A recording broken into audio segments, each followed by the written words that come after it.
Smart होत नाही.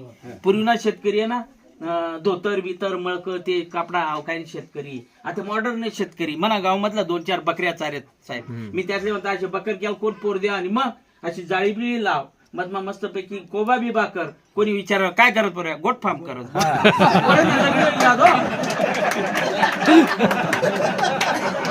व्याख्या जर बदलाई ना तर माणूस स्मार्ट व्हायला ना, त्याला बरोबर आपण पण स्मार्ट व्हायला पाहिजे.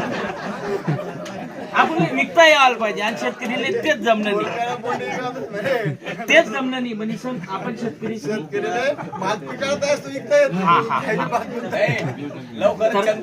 तर आपण नाही मला एवढा म्हणतोच ना, मला बराच जण अरे त्या खाली चोरी लई जात गरज जो पेड रे अरे चोरी लई म्हणा काय करम ना कातड लई जाईल.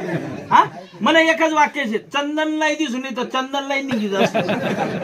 म्हणजे आपण स्वतःच्या हिमतीवर आपल्या बजेटने आपल्या ताकदीने आपण केलं पाहिजे. चोर चोरी लई जाणार, चोरच म्हणी संत ते चंदन आहे ना, त्याला जर किंमत नाही राहते तो कोण चोरत का. आणि स्वप्न जर मोठं दाखा ना, बिल्डिंग न स्वप्न दाखा, कमीत कमी मातीनं घर तरी वर. आपण झोपडा त्या झाडेला काय विचार, आपण झोपडाला विचार करा, मग झोपडा मात्र असो. आपण स्मार्ट बनाना शिका आणि एकमेकले मदत करायला शिका. एकमेकले मदत करी तर स्मार्ट शेती होईल, आणि स्मार्ट शेती होईल तर आपलं उत्पन्नाने भर पडेल. पूर्वीनी शेती वेगळी होती, आतानी शेती वेगळी आहे. पूर्वीना मी शेतकरी आत्महत्येवर फार मोठं काम केलंय साहेब. मी प्रेम कर तर लोक आपणवर प्रेम करतील. या SRT ना माध्यमातून या ठिकाणी आमनासारखा छोटासा शेतकरीतले चांगलं मार्गदर्शन भेटणं, 4 गोष्टी शिकायला भेटणार. आणि आमले कार्बन क्रेडिट साठी आमले बी मदत करा. आमना छोटासा प्लॉट आहे, एक 40 गुंठ्याचा प्लॉट आहे सर. मी 400 झाडं चंदनाची लावली, 400 सीताफळाची लावलेली आहे. 2019 मध्ये माझी लागवड झालेली आहे बऱ्यापैकी. पण मी कार्बन क्रेडिट साठी बऱ्याचदा प्रयत्न पण केले, पण मला ते अजून पूर्ण आयडिया नाही, त्याची पूर्ण माहिती कोणाकडे मिळत नाही. ही कंपनीकडे गेलं का मग ते कधी आशा करतस, त्याला का सांगा तो कधी तशा करत अशी सांगी मला पुरा जांभळाही टाका. तर हे काही कळत नाही, कारण शेतकऱ्यांना प्रत्येक जण शेतकरी फार हुशार आहे, पण तो लोकांना दाखवायचाच नाही.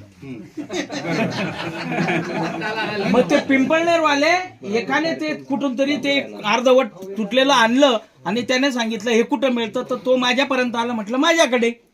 मग तो म्हणे अहो म्हणे तो शेतकरी आहे ना आमले दखिलेस म्हणे गुच्चूप 22 आणि पैजास म्हणे. म्हणजे शेतकऱ्याचा सर्वात मोठा हानिकारक ठरलेला आहे, शत्रू ठरलेला आहे. आज बरोबर आहे. माझी खात्री आहे SRT वाले सर्व शेतकरी चांगलेच निघणार, कारण चांगलेच. आणि इथून शिकण्यासारखं भरपूर मिळालं. मला सांगायला अभिमान वाटेल. एक गाव होतं, गोष्टी सांगा बरं मला पटायते मी, आणि गोष्टी सांगा मग मला आवडली. सांगूनच टाका. लहान पोरगं होतं ते, लहानपणी आंबानं झाड होतं आणि त्या आंबानं झाडले बिलगे, त्याला मिठी मारे.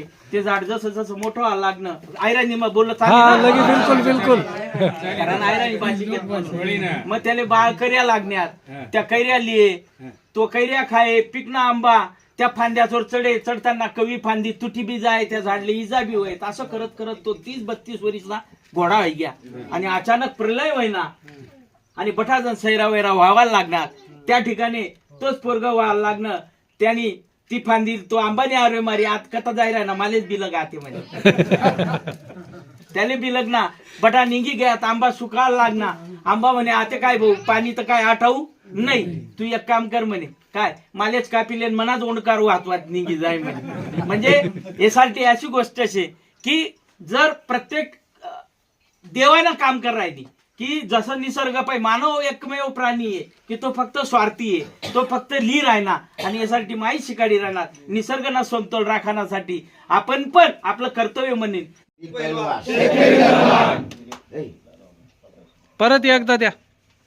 माती बलवान पीक पैलवान, माती बलवान पीक पैलवान.